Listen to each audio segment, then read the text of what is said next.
Thanks to the support as a channel member, Tyler Huffman. Well, it turns out Daniel Levy is an idiot after all. Who knew?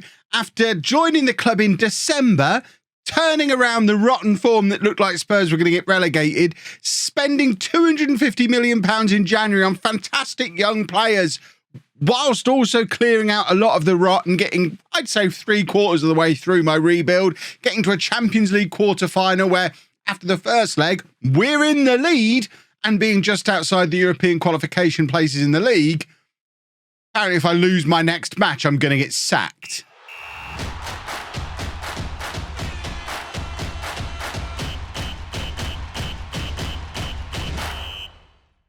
Hello and welcome to Club 3, Part 6 of Non-League to Legend. I'm Kevin. Coming up on today's episode is quite possibly a sacking. Equally possible is we get to a Champions League semi-final, and the fact that those two things are both possible outcomes is really weird. But this is what my inbox message is saying. The Tottenham Hotspur hierarchy appear to be finally losing patience with manager Kevin Chapman. Finally? I've been here 5 months. The Athletic are declaring that a bad result against Sheffield United in the forthcoming Premier League match could seal his fate. Can I just point out, I joined this football club. I'm upset about this. I joined this football club here. And since then, we have just been in fantastic form all the way through until now, where, yeah, okay, we've lost our last 3 Premier League games and we've got knocked out of the FA Cup in the quarterfinal. But it was a narrow defeat against Preston, a narrow defeat against Liverpool, a narrow defeat against West Ham. Liverpool and West Ham are both above us in the league. Preston is a grudge match against my former club. We have beaten Manchester United, who are also above us in the league, in the Champions League quarter-final first leg. And the league table has us in 12th place. It's not ideal. We've dropped back below Preston. But we were down in 16th when I arrived. There's been a definite improvement. I haven't had a crazy net transfer spend. It's not crazy. I mean, okay, it's a net transfer spend of about 150 million. And I guess the board could argue we've not moved up in the league massively. But to sack me now after backing me in the January and not giving me a summer, potentially not even giving me the second leg of the Champions League quarter-final, that's got to be the most Spurs thing ever. It's ridiculous. I am insecure. The board are very disappointed in me. Any one of those last 3 Premier League defeats easily could have been a draw. We're playing well. We've got some fantastic young players. This is a squad that I think we'll win the Champions League within 2 or 3 years. And I might get fired. And I'm now looking longingly back at Preston. Oh, I thought Preston was still under caretaker management. They're not. They've brought Stephen Ferguson in. I thought I was going to be able to sneak back into Preston. But it seems that's not the case. They have a new permanent manager. So I don't know what's going to happen here. We just got to make sure we beat Sheffield United. The match isn't even today. We're not playing for another day. I need to compose myself, come back, and I mean, we've got to go and beat Sheffield United, or else this will be embarrassing. I've not even been to see a match there yet. So here we go then. This is the team for the all-important game against Sheffield United. I'm so tempted to just try something ridiculous here and just bin off all of the old men. So Barella, Kulusevski, Mudryk, and just go with under 25s only and at least go out doing things my way. But I've got to just pick the team I think is most likely to win. We're ending the Harry Kane ongoing experiment. He's been in very poor form recently, as you can see. So Ismail Sen is going to come in and get one of his, I mean, it's not his first Premier League start, I don't think. It's not, it's his second Premier League start. Yikes. Can I point out our goalkeeper got a season-ending injury as part of all this as well? I think I've done a really good job at Spurs. The board are nuts. So, Bazunu in goal, a back four of Vallejo, Vellante, Trilly and Thailand Bullet, Ravella and Barella in midfield, Mudryk, Kulusevski and Kvaratskhelia supporting Ismail Sen up front. I cannot believe I might be about to be sacked by Spurs. For those of you who like to spot correlations between Non-League to Legend series, I know someone has pointed out the pattern to me that 3 years ago I managed Spurs in early February. 6 years ago, I managed Spurs in early February. So it seems every 3 years or so, almost to the day, I end up managing Spurs in non-league to legend. Well, so you've got that as the correlation. Another potential correlation with past non-league to legends, though, is last year, my third team of the save was Schalke, where I started really well, had a great transfer window, and got unexpectedly sacked after 6 episodes. So, you know, this is episode 6. But we have just got ahead. Ismail Sen showing, repaying the faith that I've shown in him by giving him only his second Premier League start for us. I mean, it was only in the last episode I was talking about using the rest of this season just to get him used to being in England and then starting to rely on him as a goal scorer next season. But he's an elite striker at 22, 23 years old. Forget that stupid plan. Let's just get him in the team. There's potentially no next season unless we sort of dig in and sort ourselves out from here. There's also no guarantees, of course, that a win here is going to be enough. Even if we beat Sheffield United and then go and get knocked out in the Champions League to Man United, we've got a North London derby coming up.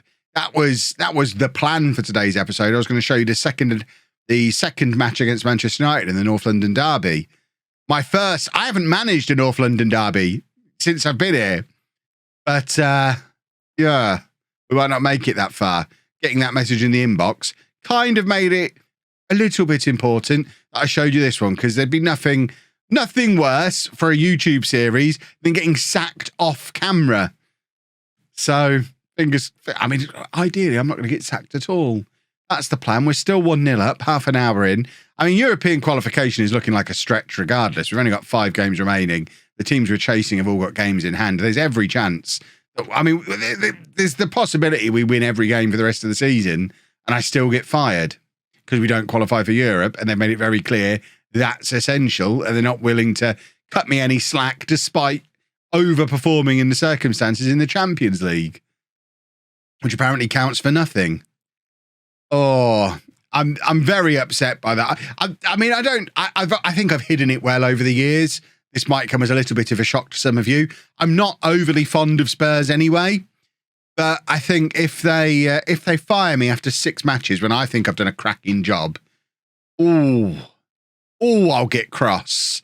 We've got a penalty here. I think we might be escaping the fate that I thought was going to befall me today. If we can have this penalty awarded, score it, and then hopefully not let Sheffield United back into the game, that would all be really rather excellent. I don't know who our penalty taker is. It is Ismail Sen, and he has scored. He is repaying. I've already done the repaying the faith bit, haven't I? Maybe we should have just put him straight in the team. I don't know why I persisted with Harry Kane for as long as I did. This guy is the answer, isn't he? The answer to all our problems. 2-0 up. Still half an hour to go. There's still every possibility for us to throw it all away. But we are doing, I don't know why I've paused after an hour. I never make my substitutions now. No substitution. I'm just scared. I've played enough Football Manager over the years to know Sheffield United could find a way back into this game. I mean, the good thing is they're one of the 3 truly terrible teams in the Premier League this year. Sen has his hat-trick. Oh, I mean, if there is a reason for them to sack me, it's that I found this gem of a player, got him for only about £30 million, and then proceeded to leave him on the bench for 4 months. That's probably the worst thing I've done since arriving at Tottenham, but I think we've probably learnt from that mistake now. We're going to bring on Andre now, and we're also going to bring on Harry Kane, who can play in behind Sen, and then we'll also bring on... where is everybody? We're going to bring on... I guess we'll bring on Christensen to play at centre. We've barely used Andreas Christensen since I arrived, really. I think he was injured when I got here, and I have barely used him at any point. Right, Barella is going to come off for Milinkovic-Savic, and then for my final change, I might take off the hat-trick hero. We can bring on Tall to play up front, and hopefully save Sen for the Champions League in a couple of days' time, because I'm assuming I'm now not going to get fired, at least not now. I was showing as insecure in my job before the match. We've now had a comfortable 3-0 away win. if I get fired off the back of that, I mean, it's 2 wins in a row in all competitions now, between this and the Champions League. If I get fired now, I am going to write a strongly worded letter to my MP, because I don't have any faith in humanity anymore if they fire me off the back of that. But let's have a little look. And not been fired yet. Let's look at Club Vision. And I'm up to a D. I was an E before. So they're now only disappointed rather than very disappointed. I think we're surviving a little longer. Whether we make it all the way through to that North London derby, I guess next defeat is going to be problematic, and we are playing Arsenal and Manchester City, and they're our only 2 home games for the rest of the season. So everyone else is a tricky away trip, and then 2 of the best teams in the league in home matches. I am wary of my chances of making it through to the end of this season, but for now, let's try and put all thoughts of that out of my head. There's no fear of getting sacked for losing against Manchester United, because we're already past the goal for the season in the Champions League. Getting knocked out of the Champions League now doesn't matter. I would like to think if we get through to the Champions League semi-final, that throws some extra points in the isn't Kev great column. Maybe. Right, the usual defensive shuffling around then for the Champions League. Brindley has to come in at left back, Porro at right back because of unregistered players. Flynn Posselt is also suspended after getting sent off in the first leg. So Valente and Trilli are the back that make up the rest of the back four. Milinkovic-Savic is coming in midfield to play alongside Barella. Ravella has been in rubbish form. He's averaging a 6.8 over his last 5 matches. I know there are a few players in this team who are lower than that, but they're in more as a necessity than anything else. And I mean, on the right wing, between Kvaratskhelia and Bargi, they've both been pretty poor. So we'll go with Bargi for this one. Kulusevski, Mudryk, and then obviously Ismail Sen stays in up front after his hat-trick against Sheffield United. Let's see if we can do it against Manchester United. We are 3-2 up from the first leg. A Champions League semi-final is at stake, and it's probably worth even more than that to me personally, because if, like I say, if we can get to a Champions League semi-final, I've got to believe overperforming in this competition cuts me a little bit of slack to then maybe underperform a little bit in the Premier League. If we get to a semi-final or even a final of the Champions League, maybe we'll get away with finishing 9th or 10th or 11th in the Premier League.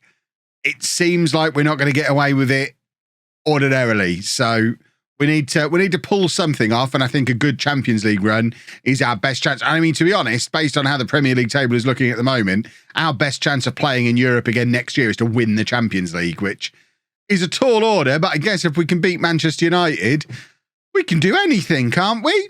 Barella playing it forward to Mudryk. Mudryk, lovely ball through to Sen, who, of course, is going to be very fresh because he's barely played any football certainly in the second half of this season. And he's full of energy, bursting in again, and it's his 4th goal of the episode. And goodness me, how different things might have been if he'd have got into the team a little bit sooner. Although, to be fair, it's not like we've been rubbish for ages. We just now only lost 3 Premier League games, and he played in one of them. So I'm not taking any heat for that. I think we've managed his emergence pretty well. Yeah, he's maybe in slightly earlier than he would have been, but I think not relying on him immediately is probably going to be for the best. But we're 1-0 up on the night, 4-2 on aggregate. This could be the weirdest season I've ever had playing Football Manager. We've started it with Preston. Looked like we might qualify for the Champions League. Ended up at Spurs, we might get relegated. We could yet win the Champions League and get fired. We could get to the Champions League final and get fired before I get to play it. Oh, my word. We're 2-0 up, though. It's Mudryk with another goal. He has been fantastic since I've arrived here. I mean, best player in the Premier League on average rating. He is just very, very good. And there he is once again. 2-0 up inside the first 25 minutes of this match.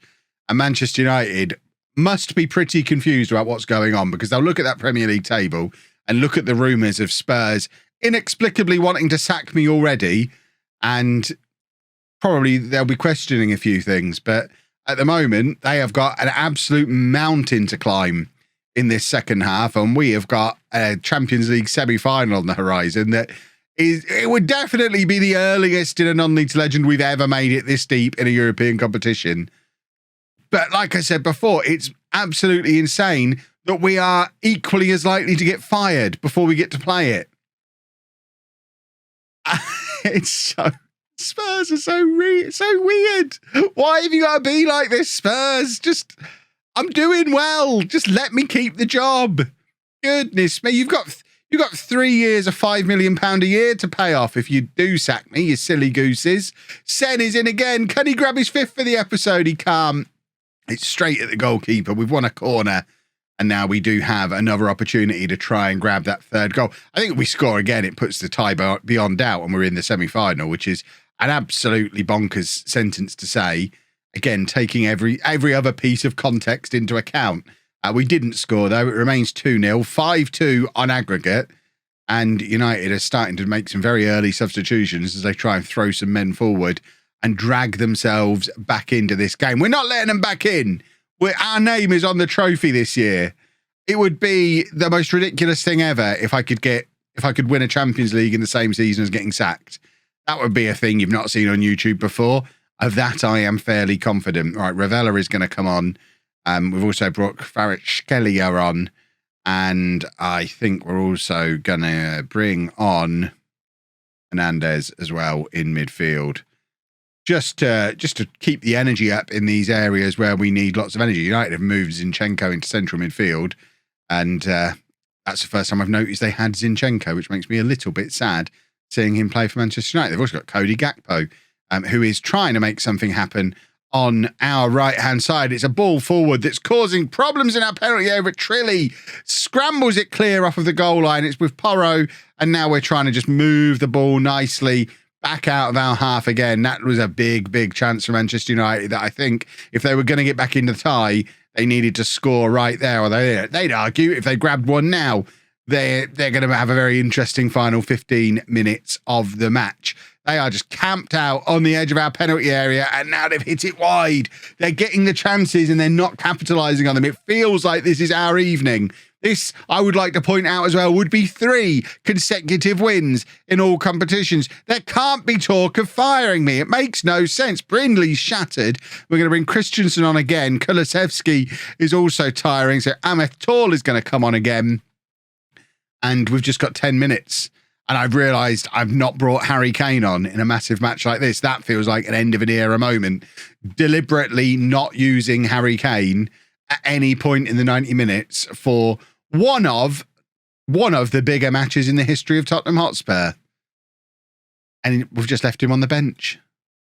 It's the end of an era, but not the end of my job just yet, because we're in the Champions League semi-final. I haven't been fired, and I can only hope that I get to show you the semi-final. They've rearranged the North London derby. What on earth is my plan for tomorrow? Right, well, the plan is simple. Hopefully we survive Crystal Palace. I'm not playing that on camera. If I get fired there, tomorrow's episode will just be sad face Kev, very confused about what's happened, but at least you'll know why it happened. So I'll do Palace and Dortmund off camera. I'll be back tomorrow with the North London derby and the second leg of the Champions League semi-final. It is inexplicable that I'm in the Champions League semi-final and could still get fired before I get to play it. I've never been in this situation before in over 25 years of playing Football Manager. If you've enjoyed that, please make sure you leave a nice big thumbs up on there for me. Subscribe to the channel for daily Football Manager videos. And thank you very much for watching.